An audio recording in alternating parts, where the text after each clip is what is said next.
Il nous faut méditer vraiment sérieusement sur tout ce que notre divin maître a accompli à la croix.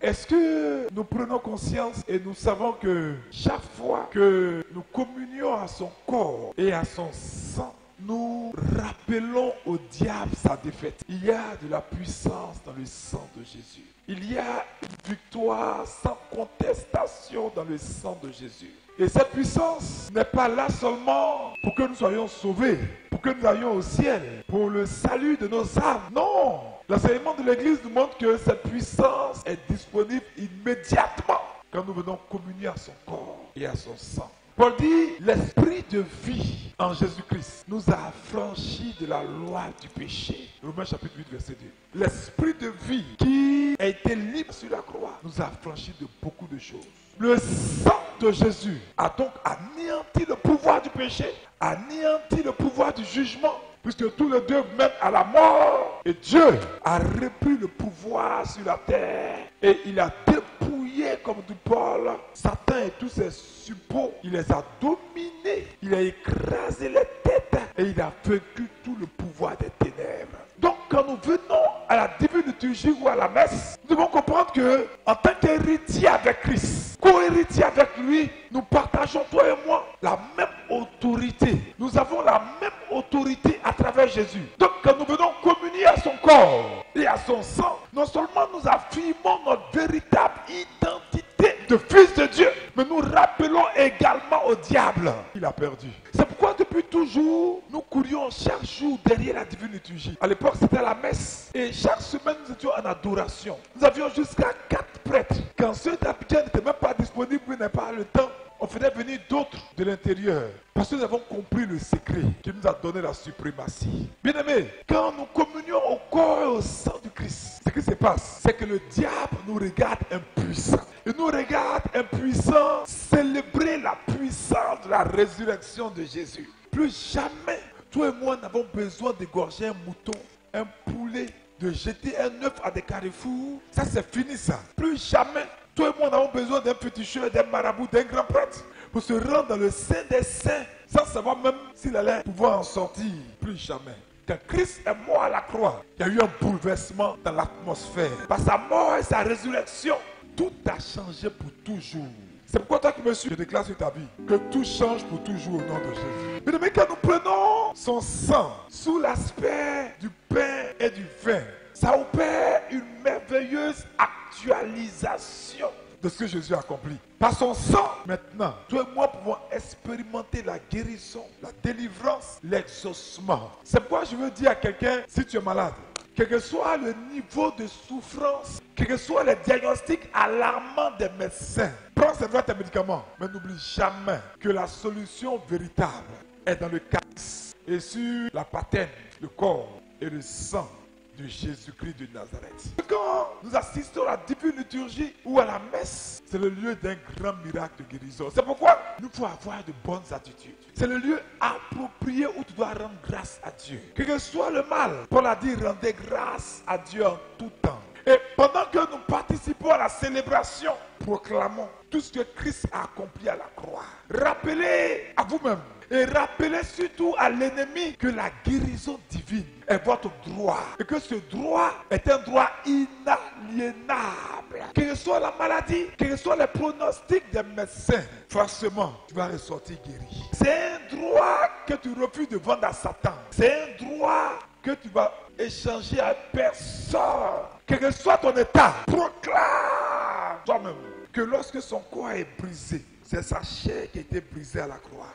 Lorsque son sang a été répandu sur le calvaire à Golgotha, c'est ce sang-là que nous allons élever. Je veux que tu puisses dire à Jésus, toi qui es malade, qui me suis, Seigneur, tu es mort pour nos péchés et pour nos souffrances. C'est pourquoi j'aligne mon esprit, je configure mon corps à tout ce que tu as accompli. Et je m'attends à un miracle de toi. Donc, quelle que soit la situation dans laquelle tu es, bats-toi, ne désespère pas. Surtout si tu es malade, ne baisse pas les bras. Bats-toi. Et utilise la Sainte Communion comme une arme de guerre et de triomphe. Même si la maladie, même si les problèmes semblent s'empirer, crois que c'est Dieu qui va te rejoindre par l'Eucharistie au carrefour de ton besoin. Vous venez à Golgotha, vous venez à la croix et permettez-lui par la foi de tout prendre, de tout aspirer. Peuple de Dieu, il peut arriver que vous soyez à tel point malade que vous n'arrivez plus même à pouvoir communier. On a eu de ces malades-là qui étaient nourris uniquement par sonde. Donc, ils ne pouvaient plus prendre le corps et le sang de Jésus. C'est simple. Demandez à vos proches, femmes, maris, enfants, de prendre l'Eucharistie en votre nom. Même vous qui me suivez, même si vous avez un malade dans le coma, prenez l'Eucharistie en son nom. Vous allez assister à des miracles qui seront époustouflants pour vous. C'est pourquoi, écoutez-moi très bien et prêtez l'oreille. Christ est mort pour nos péchés et pour nos maladies. Donc, tout ce qui menace de voler, tuer ou détruire notre vie en lui ne peut pas venir de lui. Lorsqu'il est allé à la croix, il a pris sur lui toutes les choses néfastes que l'ennemi avait sémées.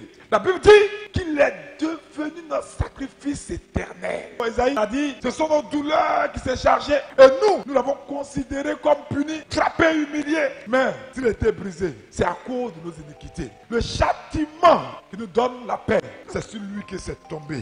Isaïe termine en disant, par ses meurtrissures, nous sommes guéris. C'est un passage que j'ai plaisir à méditer. C'est pourquoi, entends la parole depuis le ciel. La guérison frappe à ta porte aujourd'hui au nom de Jésus. Le miracle vient vers toi au nom de Jésus. Je prophétise que cette parole d'Esaïe s'actualise dans ton corps au son de ma voix au nom de Jésus.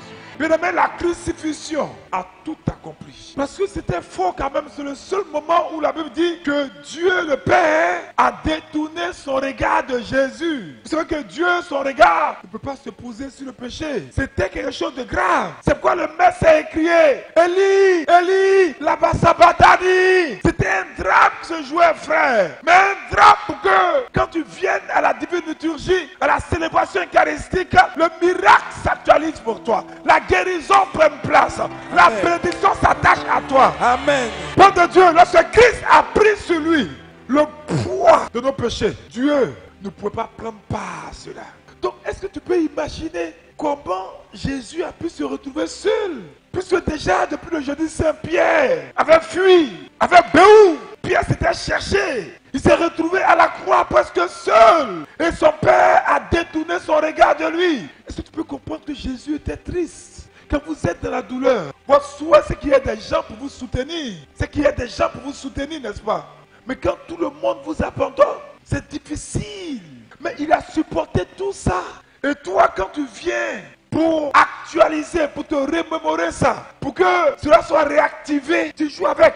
En fait, je crois que c'est parce que nous approchons de l'Eucharistie, sans prendre en compte la gravité émotionnelle, psychologique, même subjective de ce sacrifice, que rien ne se passe. Il doit y avoir une décharge d'adrénaline en toi. Il doit y avoir quelque chose qui monte en toi, de toute la gravité, de toute l'importance de ce qu'il a accompli. Christ est mort pour que tu aies la vie. Et cette vie vient à toi maintenant au nom de Jésus. Mais ça a dû être dur, douloureux.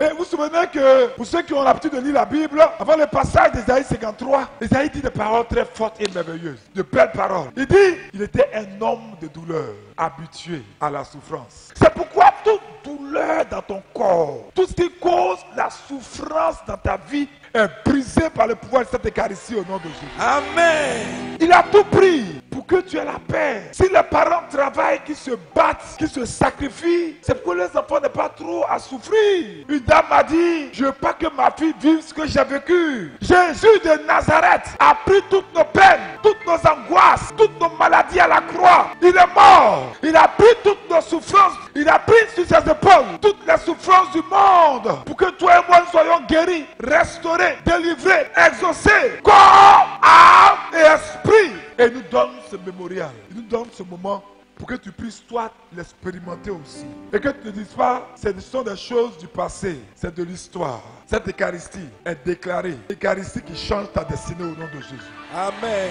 Je déclare que le miracle est à toi aujourd'hui. La guérison est à toi aujourd'hui. L'exaucement est à toi aujourd'hui. Parce que l'œuvre de la croix a été faite pour ça. Et pour que tout ce que j'ai dit se manifeste pour toi, n'oublie pas, Jacques a donné un avertissement. Si nous voulons vraiment obtenir quelque chose, il dit, si tu doutes, tu es semblable au flot de la mer, agité par le vent et poussé de côté et d'autre. Il dit, si tu viens avec le doute, que tu ne t'imagines même pas recevoir quelque chose. Ma prière pour toi, c'est que tu viennes rempli de foi et d'audace. Même si tu n'es pas encore habilité à communier là où tu es assis, que ton désir monte jusqu'au trône de Dieu pour un changement drastique de ta vie au nom de Jésus. Amen.